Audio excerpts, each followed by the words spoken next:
Welcome to the Calm Mom Podcast, the show for ambitious women ready to get off the hot mess express. I know you've got a lot going on. You work so hard, you're raising an incredible family, and sometimes it can be overwhelming. I'm your host, Michelle Grosser. I'm a certified master life coach, attorney, wife, and mom. And years ago, I was right where you are. I was running a busy law practice while raising a family, and I was on the fast track to burnout. I thought I just needed to be more organized or have better routines, but it was learning how to heal and regulate my nervous system that expanded my capacity to gracefully hold more of this big, beautiful life. You too are worthy of an extraordinary life in and beyond motherhood. Learning to be a calm, anchoring presence in your home and at work is going to be your superpower. If you're here to do the inner work that brings a sense of calm amidst the chaos, I'm here to join you on that journey. Each time you press play, your growth continues. So let's get at it. Hey there, Michelle here. It's the Calm Mom Podcast. Thanks for being with us today. Happy Thanksgiving for those of you in the States who are celebrating Thanksgiving this week. And for those of you who aren't, we're still coming up on the holidays.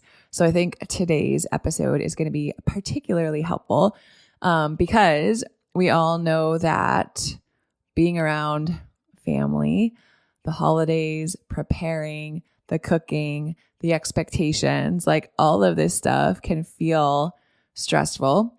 And our nervous system being activated can really happen at the drop of a hat, right? It can happen at any time, especially in social settings or situations where we just can't respond maybe how we want to, right? We want to scream, but we just can't do it. We want to like throw something or hit something or roll our eyes or whatever it is. And that's just not appropriate or healthy or whatever. So in today's episode, I want to give you guys some tools to help discreetly calm your body when that anxiety or triggering comment or overwhelm or what have you starts to creep up. These techniques are subtle. That's the whole point of this episode. They're body-based ways that you can stay regulated, but they can be used under the radar and without making a scene. No one will even know. So we're going to cover why these tools are body-based, why that's so important. We're going to talk about why noticing your somatic cues and then catching yourself starting to become dysregulated, right? Early intervention, if you will, really matters. And then I want to give you guys 3 really effective techniques that you can try, 3 discrete ways that you can regulate your nervous system when you're with other people or in public. So the first thing I want to talk about is why we regulate our nervous system with body-based tools, right? If you've listened to the show for a while, if you've been with me, if you've worked with me, you know that our nervous system, especially when it's dysregulated, it responds best to physical cues, not mental ones, i.e., our body does not speak a verbal language. So if you are feeling triggered, activated, irritated, annoyed, frustrated, withdrawn, what have you, it's really hard to just talk yourself out of it. That's not how that part of our brain works, right? That part of our brain works through sensations and feelings. So when we can use body-based tools that directly target our autonomic nervous system, that allows us to return to calm so much more quickly than trying to like think our way there or focus on some positivity or mindset tools or, whatever else. So these body-based tools, you guys, are really key. I mean, especially in public settings, I think social situations can add this extra layer of like tension or anxiety or self-consciousness or what have you. So rather than using mental strategies and mindset stuff, which can be really hard to focus on when you're stressed out, and I share that because I know body-based techniques instead offer really fast, like subtle ways to shift from anxiety or overwhelm or irritation to calm. So when your body feels safe, your mind will follow. That's how it always works, right? Where your body leads, your mind will follow. Get your body feeling safe and regulated, your mind will follow. So these practices are physical, they're body-based, and they're great because they're going to work without requiring you to focus on something, remind yourself of something, expend mental energy. And it makes them ideal for moments when you're feeling or starting to feel activated and dysregulated. And that's where I kind of want to go next, is that it's so important that we start to grow in awareness of our own somatic cues of arousal. What does that mean? It means that our body is always communicating with us. Your body's always communicating with you. My body's always communicating with me. It's sending me messages constantly. This feels safe. I'm tired. That's that. I don't agree with that, or whatever it is, right? It's sending me messages through sensations.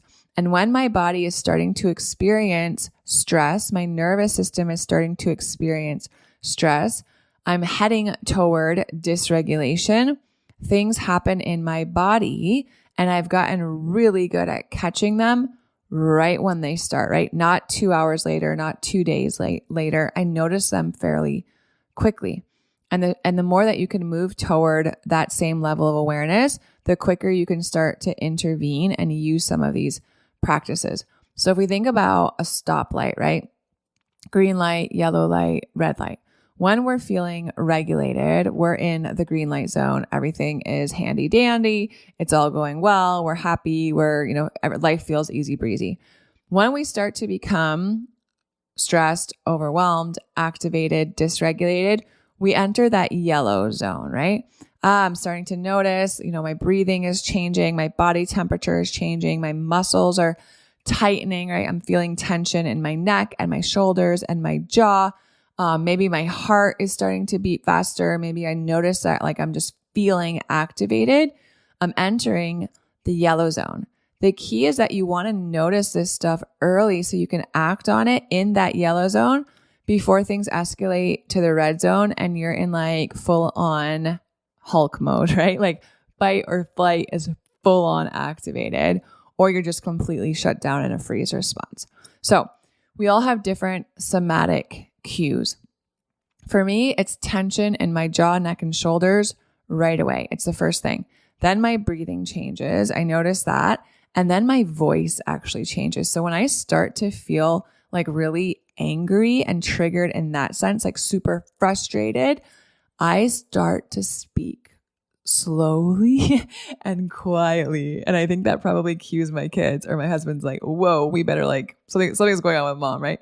And maybe it's different for you, right? Maybe your voice rises and it gets louder when you start to get annoyed or frustrated. Maybe your heart starts to race. Maybe your palms get sweaty or your fists clench, or maybe you notice you start to have this pit in your stomach, or you get a headache, or however it shows up, right?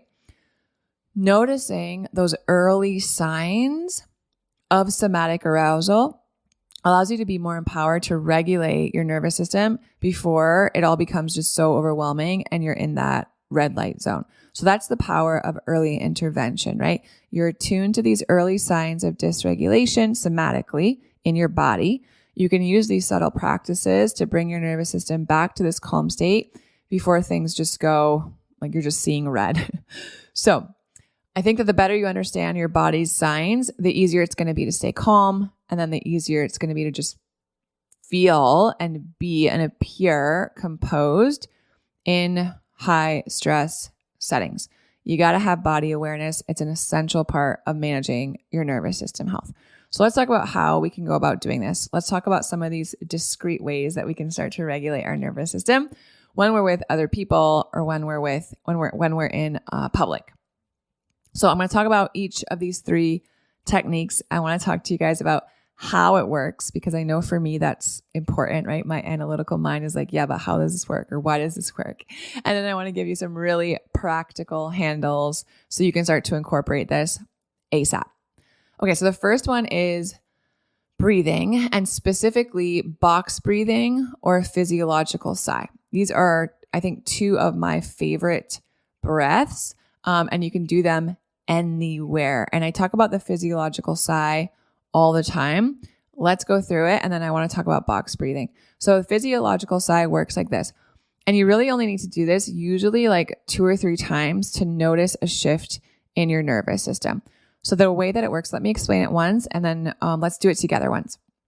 So the way it works is you breathe in through your nose, deep, deep, deep breath into your belly, right? A deep belly diaphragmatic breath, full, full, full until it feels like your belly's full, your lungs are full, you're at capacity. You can't breathe in anymore.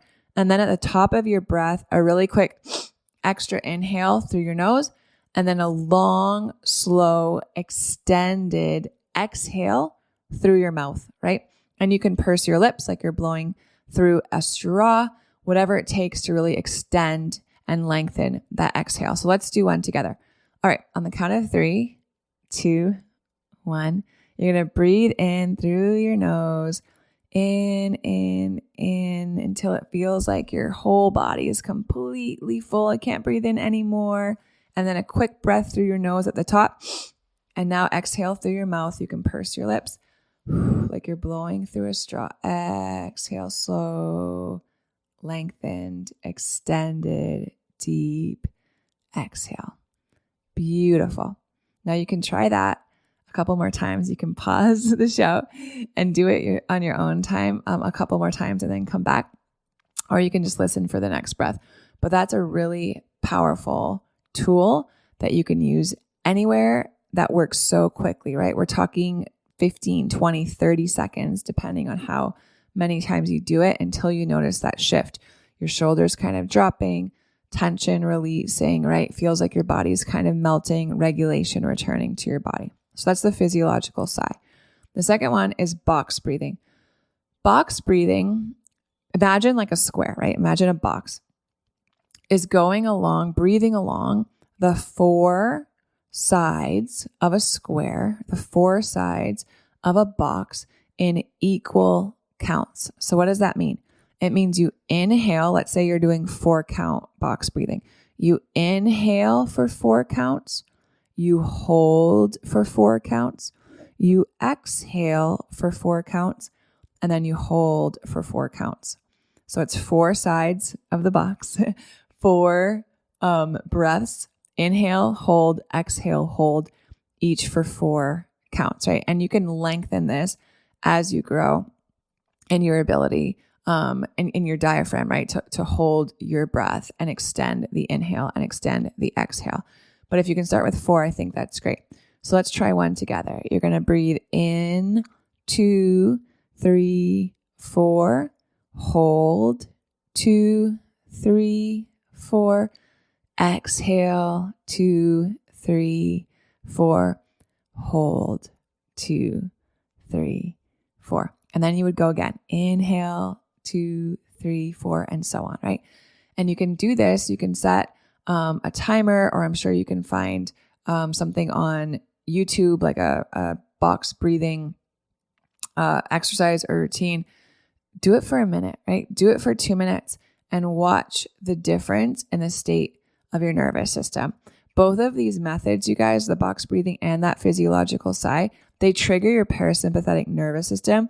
That slows your heart rate. That calms your mind. It's easy to do anywhere without anyone noticing. So anytime you start to feel your breath start to quicken, or you notice whatever other somatic cues, right? Your chest tightening, your mind starting to race, those are subtle signs. And these breathing techniques, people won't even notice around you. So you can practice these at home. You can practice them when you're alone so that they come more familiarly.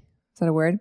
When you're around other people, when you're in public. But this is a great place to start. So that's number 1. Number 2, the second discreet way to regulate your nervous system if you're in public or around people is drinking a warm beverage. Did you guys know that drinking something warm like a tea, coffee, hot water, that engages your senses, i.e. it takes you out of your head and the spiraling and the ruminating and the running through all the different, I should have said this, or I could have said that, or I can't believe whatever it is. It takes you out of your head and all of those thoughts, and it brings you into your body. You can engage these senses, which provides comfort, right? A level of comfort through the warm temperature, through these tactile sensations, holding a warm beverage, sipping a warm beverage. It engages our afferent vagus nerve fibers. And that signals what to our brain? It signals safety to the brain. So the warmth, just that temperature, that warmth, it's soothing, right? That's why we love taking warm baths, warm showers, drinking warm coffee or warm tea.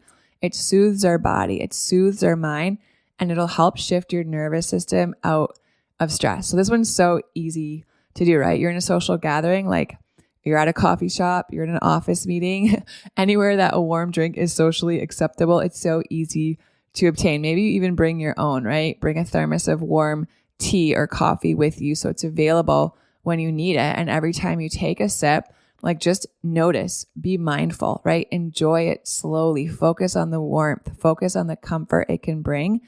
And it's actually going to cause this physiological response in your body that signals to your brain, we are safe, this is good, and it will help you regulate and calm down. And then number 3, the last one I want to teach you guys is called orienting. Orienting is also a mindfulness practice. Orienting is a great grounding practice. So it's actually a practice of looking around you at your surroundings and noticing the things that just are there and feel neutral or safe, right? Noticing what you're sitting on, noticing the art on the wall, right? Noticing the plant in the corner or the snow outside or whatever it is. Orienting is powerful. This one felt to me like, I don't know. Like, I guess I was just so skeptical about this. Like how can noticing the position of my body or noticing, what things that I'm hearing or smelling, how can that help calm my nervous system? It does, because here's what happens. It brings you into the present moment. So it anchors you to what's going around you, right? In the physical, rather than what's going on in your head and the looping and the ruminating and the internal stressors. It pulls your attention away from the anxiety. It pulls your attention away from the overwhelm, and it grounds your nervous system. So this is so easy, you guys. Excuse me. When you're with other people, in a meeting, at a dinner, anytime you're feeling overwhelmed, just let your eyes kind of wander naturally and take in the details around you. And you can practice this anytime, even when you're feeling calm and you're like alone or you're just at home. Just start looking around and noticing small details, right? Note you can do, maybe you've heard of like 5, 4, 3, 2, 1. That's a great place to start with orienting. Name 5 things you can see and then go on to another sense, right? What are 4 things I can hear? What are 3 things I can touch? What are 2 things I can smell? Just look around, observe these small details, and then really notice how your body responds, right?